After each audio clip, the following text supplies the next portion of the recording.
This is Arvin Vora, founder of Vora Method and author of How to Get into an Ivy League College. College essays are bewildering. It's hard to know even where to start. It's hard to know what topic to pick. And it's hard to know if the topic even makes any difference. You've heard probably of very successful college essays that were about, nothing really that dramatic, about some just regular day-to-day type thing, tying your shoes, wrapping a present, whatever. You've probably even read some of them. You might have even read some essays that are basically about nothing significant, but you could see that the essays were amazing. You might have also seen some essays about something big and profound and exciting and dramatic, but the essay itself was just not very good. So it seems that the topic doesn't really matter at all.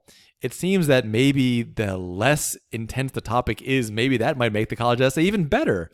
So we have that bit of confusingness, but it gets even stranger. You want to have the reader at some point say, wow, I never would have thought about it like that. You want the reader to say, wow, that's an interesting observation. But you can't write your essay about, it can't be an interesting observation about some weird thing that they've never heard of.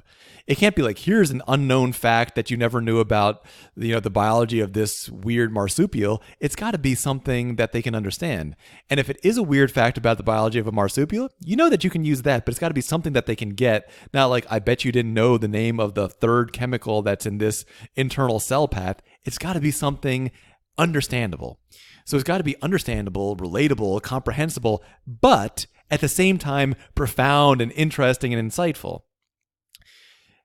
And you've probably never seen anything like this. Like, where would you have seen something? There's no writing or communication where the topic itself basically doesn't matter. It needs to be relatable and everyday, but it also needs to be insightful and mind-blowing and have clever observations and all that kind of stuff. You've probably never seen that, but except for you actually have seen it. There is something else that follows a lot of these same rules, where it needs to be relatable, but it also needs to be insightful. It needs to be unexpected and profound, but also day to day. And that is stand-up comedy. Stand-up comedy follows a lot of these same rules. Great stand-up comedians are insightful. They have clever observations. They talk about things that people can relate to. And while a few comedians will talk about big, important life events, most of them talk about just the silly stuff of an ordinary day, or even if they're talking about something big and significant like a wedding, they're going to talk about the unnoticed or unexpected parts of the wedding, not how moving the ceremony was. They're going to talk about something that other people didn't notice.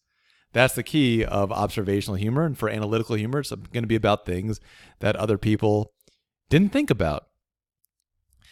This is an image of Jerry Seinfeld. His show Seinfeld was one of the most successful sitcoms in history, and it was touted as a show about nothing.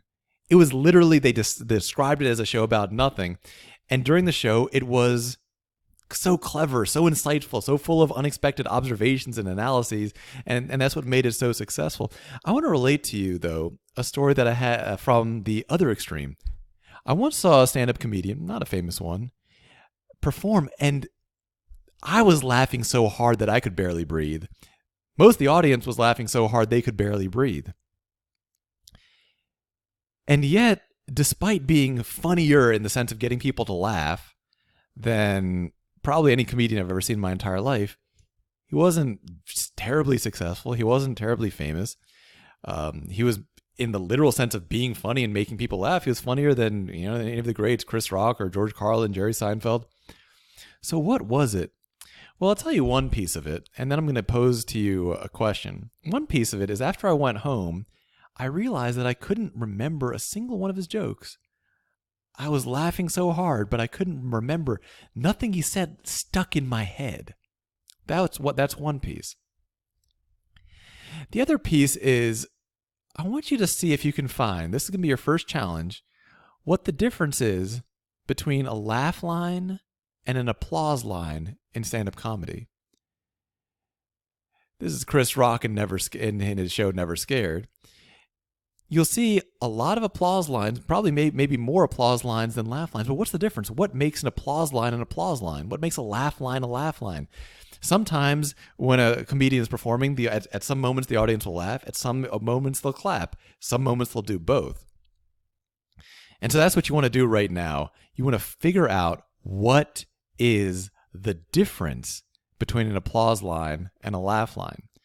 Now, since I know it's on a lot of your minds, you're going to say, well, does a college essay need to be funny? Not necessarily. It can be funny. If you can write a funny college essay, it's the most effective thing you can do. But clever also works, witty, unexpected, all of that works.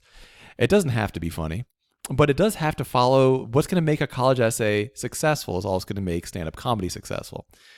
Anyway, your first task is using whatever tools you want. You can watch stand-up comedy clips. You can look it up on Google, is to figure out the difference between a laugh line and an applause line.